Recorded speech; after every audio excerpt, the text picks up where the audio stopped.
And welcome to the DuPage County Public Works Committee regular meeting for Tuesday, August 1st, 2023. The time is now 9 a.m. Can I get a roll call, please? Chair Garcia. Here. Vice Chair Ozog. Here. Member Cahill. Member Desart. Here. Member Galassi. Member Zay. Here. I'm not going to have any remarks today, so we can get going, because I know it's been a busy morning already. Do we have any public comment today? No. Okay, no public comment. Can I get a motion to approve the minutes 23, 25, 49 Public Works Committee meetings of regular meeting Tuesday, July 11, 2023? Got a motion to second? Any discussion? All in favor? Aye. Any opposed? Motion carries. Looking for a motion to approve the claims report 23, 25, 50, payment of claims, Public Works and Facilities Management. Got a motion and a second. Any discussion? All those in favor? Aye. Yeah, opposed? Motion carries. And you've got that member Galaxies. Okay, looking to combine, can we combine items 7A through 7E? So moved. All decrease and close. Second. Motion second. All in favor? Yes. Aye. Okay. Looking for a motion to approve 23, 25, 51 Curry Motors Frankfurt Inc. 5704 SERV decrease and close. Item 23, 2552 Rapid View LLC 3854 SERV decrease and close. Item 23, 2553 Thompson Electronics Company 5215-1 SERV decrease and close. Item 23, 2554 Tri-Dim Filter Corporation 5152-1 SCRV decrease and close. And item 23, 2555 Univar USA Inc. 5707 SCRV decrease and close. So moved. Second. Motion a second. All those in favor? Aye. Any opposed? It's all passed.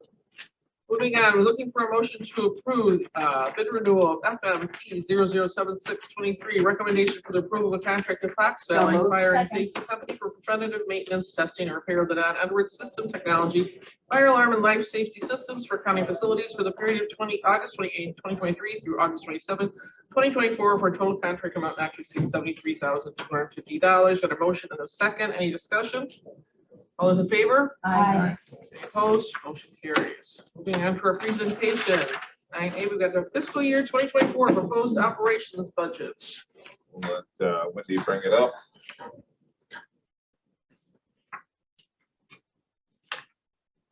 So we will, we're going to start with Public Works first, and then we'll go right into facilities management.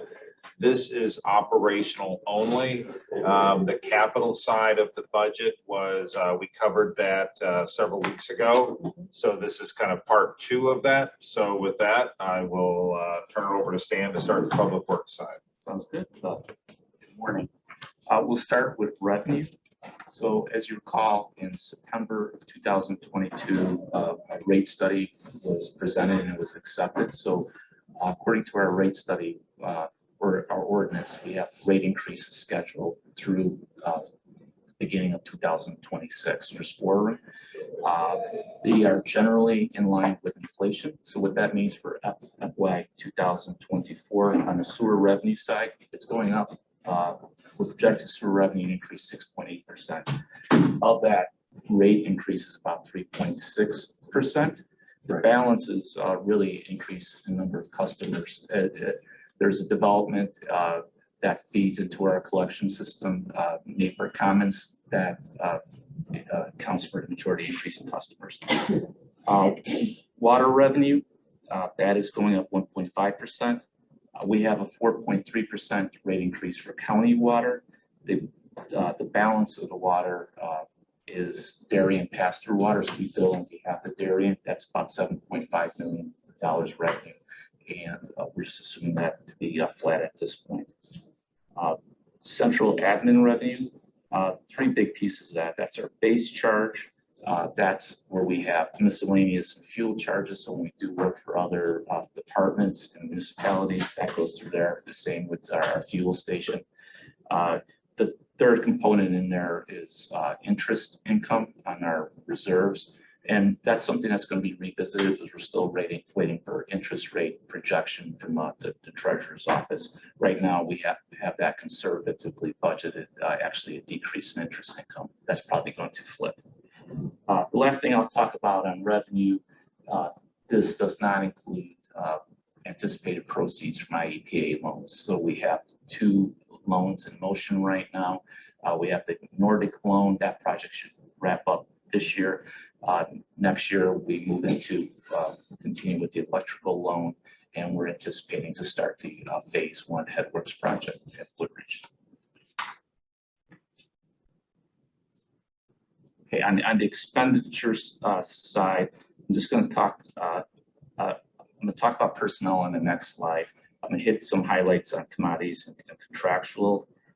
Commodities under the sewer operation side, that's primarily equipment, supplies, chemicals, fuel. Majority of those items are under contract. We know what the cost will be next year. Fuel is a bit of a wild card there. Contractual, some of the big items in there include electricity supply and distribution. That is a somewhat of an open item. This is our electrical supply contract expires at the end of March 2024. So that's something that with facilities management has to go out to bid, and so that is a bit of a variable. Just highlight on water operations, contractual services. It's a big number at 10.4 million for the 24 budget.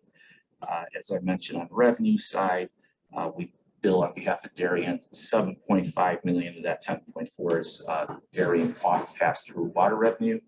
The majority of the balance is water that we purchased from DuPage Water Commission, about 2.3 million.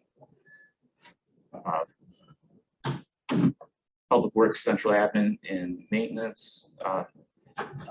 Commodities is going down year over year, and that we've seen this year, and we're projecting to increase into next year. Stabilization in fuel prices, specifically diesel fuel, which is primarily what we run through our fuel station. So O&M expenses overall 4.6%. We'll get into a little bit more detail next slide. Bond and debt service is increasing next year as we anticipate we're going to have to start paying back the Nordic IEPA loan. And then we're projecting one payment next year for the electrical IPA loan. I will say on this one with the capital expenditures, it is following our plan for our long-term, our 10-year plan, capital plan for the department. You can see the increased capital spending in 24, the increased IEPA loan in 24. That is following our plan exactly for what this committee set several years ago for our long-term capital plan. We've been very fortunate. It looks like we're going to get some state grant money, which is definitely helping the situation, but we are on track to hit all of our capital goals. Follow. Madam Chair, so you're saying that we're gonna get grant money to help with the 11% increase in capital projects? We've got right now through DECIO, we are pursuing, and it looks like we are in the I don't know what the that cusp- is, I'm sorry. DECIO, the Department of, what is DECIO? Commerce. Commerce, Economic Development, $10+ million. So it has been quite the marathon to get through the, I mean, it's probably been a year and a half it's taken us to get to this point, but we're finally on the cusp of maybe getting our first draw. So, which is great, because what that will do is that will help our users, our ratepayers long-term for keeping our rates. So that will be, that 10 million will be incorporated into the next rate study. Because what we are seeing, I mean, when we did our last rate study, no one anticipated the increases that would happen for escalation for expenses out there. And this has helped to mitigate that if we can't get that 10 million out.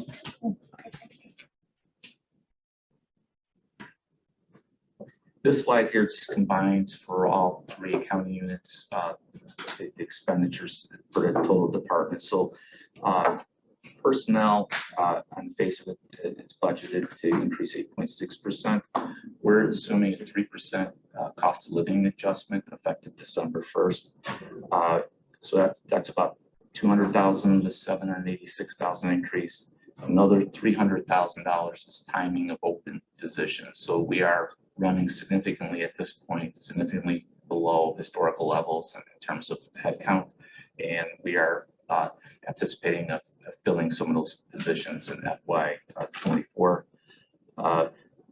Then the two other numbers to account for the increase, we're anticipating about $160,000 of increased overtime for in-house project in working with operations.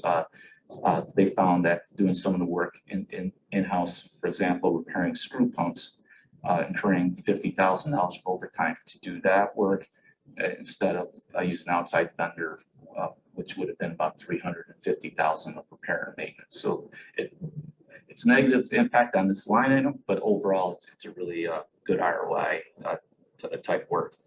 And then last item to account for the personnel increase is the increase in IMRF contribution assumptions. So that just straightforward. Commodities we talked about on the other slide decreasing. That's primarily the stabilization of fuel cost increases. Contractual at this point, it's either known contracts or we're anticipating general inflation increase of 3.5%. The unknown on this line item for us as well as on the general fund budget is what's going to happen with electricity. And next slide, please. We show this slide often in a lot of our meetings. We showed it during our audit meeting. We actually project our ratios moving forward. So we're projecting the 2022 column you saw when we presented the audit results. The 23 and 24 are what we're projecting. The takeaway here, if you look at the debt coverage levels near the bottom, S&P all in, we're staying well above 2 in 2023 and 2024. So that's what you would require if we were to go out to issue revenue bonds and they need to be rated. So we're investment grade type metrics, if you will. The other data, strong cash and investment reserves position. We're actually projecting to increase in 2023, start drawing down on that in future years as our capital projects continue to accelerate. Base operating reserves are continuing as we talk about being in a real strong position. So these metrics in here are what Sean, Stan, and I invented with the auditor several years ago, as this is like the best health checkup of the department of anything that we do. In one view, you can kind of see the health. You can see, oh, are we getting to a point where we need to start considering a rate increase? This just tells you everything right here, trends. So it's been very, very useful for us to see. And it's you can see, as Stan said, we are starting to spend down the reserves. That was anticipated for our capital spend down, is cash on hand, rates coming in, and IEPA loans. And so that's part of the equation. Lastly, we'll pass out detailed schedules. If you have any questions after you go through those, please reach out to us. Otherwise, that's the presentation. Yeah, so what Stan is passing out are all of the line items in the budget. Don't want to, as you guys go through it, if you have any questions, by all means, let us know. We can go through, sit down with you, whatever you'd like.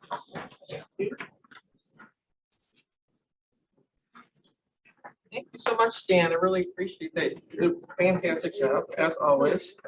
And I've got Tim, who's going to come up here and talk about. All right, Wendy, next slide, please. The Kathy handed out for you all this information because sometimes it's a little challenging to read, at least it is for me, so I want to be consistent. Starting out with grounds, I can go a little quicker on that one. Have two sources of revenue. One is the health department. We do all of their mowing and snow removal. You'll see there was an increase from 23 to 24. We did a deeper dive on that and evaluated it with some various factors. The other one is that as a support department, grounds and facilities, both finance will indirectly bill other departments for it. That money does not go back to grounds or facilities. It stays within the finance department. That's also booked as a revenue for us. With respect to expenditures, the increase in personnel is twofold. One is the manager of this department oversees that 15% of his time is now charged to grounds. The other one is that with the last union contract that was ratified by the board, there was an increase in on-call pay for the ground staff. That's the source for that. The other two items for the increased commodities is just really CPI. We're requesting $134,000 of capital. There's a breakdown here also with your handouts of the various equipment we're looking to buy. That $134,000 is consistent with traditional capital expenditures in the past. So that's grounds. For next slide, please. For revenue, for facilities, first one, we have two leases. We have the Illinois Workers' Comp. They're in the first floor here in the atrium. And then we have arbitration. Respectfully, those are not direct functions of the 18th Circuit, but generally they're done as convenience for the residents of DuPage County, so they don't have to travel to Chicago or other places for these services. It's historically seemed to work out very well for us. Other government services, DuCom, when DuCom came in, we invoiced them for our housekeeping services. In addition to that, we have about 30% of one of our stationary engineers assist the health department with their original building out here, which is the 115 building. We do services for them, charge them back. Office space rental fee, you'll see that went down. That was a 10-year loan that was established just before I started here for the Canic facility, the 424 building, when that was constructed. That money was been paid off, so that went away. That was how that was set up. Nick actually has more information on that one. He was here, I wasn't. That was an internal function done within the finance department. Rental fee, that's been here much longer than me. ETSB pays $8,580 a year. That had to do with the cell tower. When we redid their lease, we just kept that fee in there. Miscellaneous revenue, that is our demand response. That is the revenues that we receive for operating the backup generators when we have a need. I want to spend a little bit more time on that real quick. That was just renewed. We have operated our backup generators 3 times in the last year. We have operated them December 23rd for a demand response function that occurred. We operated them about 10 days ago because ComEd lost the feeder for our chillers. If we didn't have them, we would not have been able to cool the campus. We operated for about 10 hours. And then we had an electrical piece of equipment that went down about 14 months ago. We had operated that. With that, we are asking for more fuel because we've had to operate these 3 times. These consume about, depending on the weather, about 350 to 450 gallons of diesel fuel an hour. They burn a lot more in the summer because the chillers require more.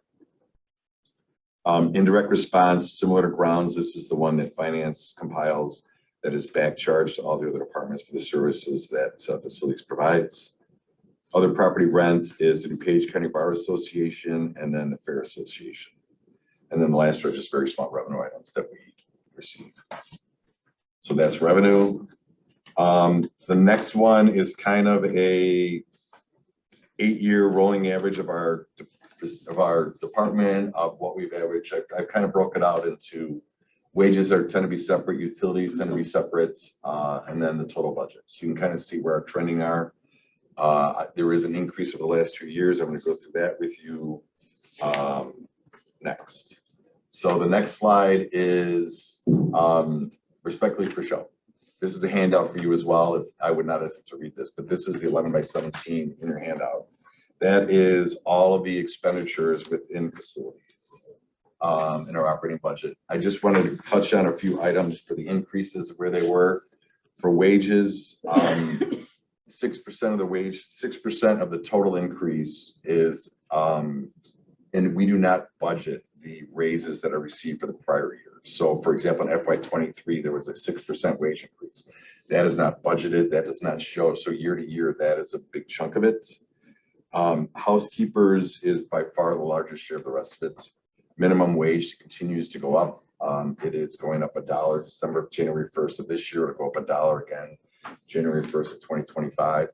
We are paying higher than minimum wage because we have to. We increased the housekeepers' wages to $17.68 an hour. Our night crew headcount went down. That was not a competitive wage. Working with finance and HR, we increased that to $18.68. we are now getting back to the staffing that we need to get all those positions filled. In addition to that, if you recall, we hired our new energy program person in. That expense did not exist in 22, but it's in there now. And then the last one is there were some supervisor increases that took effect on December of 2022. That's kind of a summary of the wage increases where we are. The part-time wage increase is, again, that's the housekeepers. We have 9 half-time housekeepers. One, it works out well for them on behalf of the county. That means we're not paying them benefits. So it's cheaper to have the half-timers versus the full-timers. And it's worked out very well for us all the way around. Over time, we just took a 3-year rolling average of what we did in 2020, 21, and 22. The rolling average, what it is, that's what we've been averaging for our overtime. That's, Can I say something about Sure. overtime real quick? Because it's the same for both public works and facilities. We've made a conscious effort, especially with the ARPA and the CARES Act projects we've done. And I know Stormwater does it, DOT does it. We do a lot of the project oversight ourselves in-house. So we save a lot of money with the contracts out there, but we also have a lot of overtime. So it's just it's a conscious decision, because once ARPA and CARES Act are done, we will then go back kind of to normal, but we are covering a lot of the weekend shifts or the night shifts to oversee projects. and then if you look at this, you'll see on the last column, it's this detailed summary. Those are the ones that I thought would catch your eye. So then there's another page attached to it that kind of gives you some additional information of what we're doing, why we're doing it. You may recall in October, toilet paper more than doubled. It was competitively bid out. We're not cutting that down. So we're good there. We're not what? We're not cutting down that one. We're still gonna buy the full volume. We're all set. Yeah. Now my daughter would call it prison toilet paper. Right, Like no, two yeah, ply. Well, and the other one is they go never on the rolls. If you're not paying attention, then you just consume more. So it is a game that the vendors play, agreed. The only other one I want to point out is the elevators. They received a separate line item. So you'll see a line item that didn't used to exist.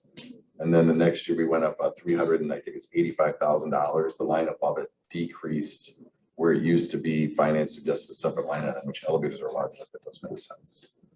So from there, you can kind of dissect this. If there's any questions you have, you can reach out to Nick or I, and we're happy to address any questions you have on this stuff. So. Questions? I do have a facilities question, and I was gonna ask it in old business, but it seems appropriate here. A couple of months ago or a while ago, we talked about the security upgrades to the county boardroom. Yeah. And I haven't really heard anything about it since then, and I know that you got positive feedback from the board. So is that in this budget? You or- guys not only gave us positive feedback, you've already done the budget transfer to transfer the Oh, okay. funds into Tim's Facilities? current facilities budget. It's designed, And it every- was ARPA funds, right? it So was, wouldn't- I guess. That one was not. that was Oh, not ARPA funds. okay. Because it was the security glass, but we have ordered everything. It's just, there's such a backlog on. You've approved the construction as a board in May or June. It'll be going on the street in probably about 2 weeks. On the street right I'm sorry. It's on the street. Oh, good. The 2 weeks glass, I ago it's know gonna be there's on a the street. huge lag in the glass, right? Yeah, the So supply. on the street means that it could still take a while because of supply Correct. chain We issues. we bid it. We use the construction, it's construction manager advisor. So the vendor gave us their estimate. We've awarded the work to a company called Lamp. They're bidding out all the pieces. Correct. The supply chain on the glass is the great unknown. It's our desire. We're hoping that there's a 5th Tuesday in January. So we're hoping to start it immediately after your second meeting in January. The contract specs are very clear. They have to still have meetings in there in February. So it's going to be not like it is now. It could be drywall and mud, but not painted, for example, but we want to have them there both just for a lot of reasons. Just easier to have them there. Elections in the auditorium is one reason, et cetera, but that's kind of what we're looking at. The one thing too is we're not gonna start that project until we have all of the components in. Right. Because we don't wanna be halfway done and let it sit there when we order. So we're making sure everything is under roof, and then we'll start it and then hit it hard. Well, I'm mostly concerned for Wendy because she's out there in the open. It'll be changed by the time. For Wendy's sake, I would say we could cancel a meeting in February if we had to. I won't be- Wendy will- Based I don't on think Wendy Wendy's cares in date, February. He's fine with that. She is, Oh. Wendy is leaving. She'll not be here in February. Only in spirit, right, Wendy? What are we gonna? IT shutting down. We're shutting down IT. There's no more Zooms. We're going back to chisel and tablet. Yeah. Vice Chair goes on. Okay, you just mentioned, you talked about toilet paper and glass. It seemed like things were loosening up at this point. It's funny, a lot of stuff loosens up and then something else tightens up, but overall, things are okay. I mean, Yeah, overall. correct. Mhm, yep. So we have some supply chain, I mean, the biggest supply chain issues we have right now are anything electrical, and then safety glass is a big one too. We're seeing higher prices in certain things. I mean, obviously, vehicles are a problem too. We can't even buy them straight from the manufacturer anymore. We have to buy them set on the lots now. It's such a hit and miss. Okay, It really is. Okay. But some things are loosening up. I mean, we're purposely in Public Works delaying some bids because the market is so saturated with work right now that we're delaying some to be able to maybe get better pricing over the winter. Settles It's down. just it's a timing thing. Well, the toilet paper was an alarming cut, so. And a must have. Yeah. I think that might be it. So I That's did the want kind to, of thing board members might. so I wanted to bring one thing with facilities, what we've done the past couple of years. And this, if there's surplus money available in a year, we typically, and I know this is operating we're talking about, but typically Tim has a 3 million a year without doing any other projects, just a $3 million a year between 2.8 and 3 million is what his running rate is for capital. And that's, doing escalators, elevators, doing all that.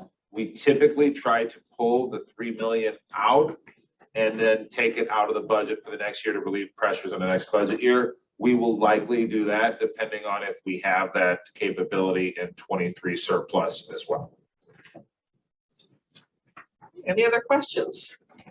Thank you, Tim. All right, And thanks, thank you all the staff who worked hard on getting this together for this committee. Does anyone have any old business? New business? Move to adjourn. Second.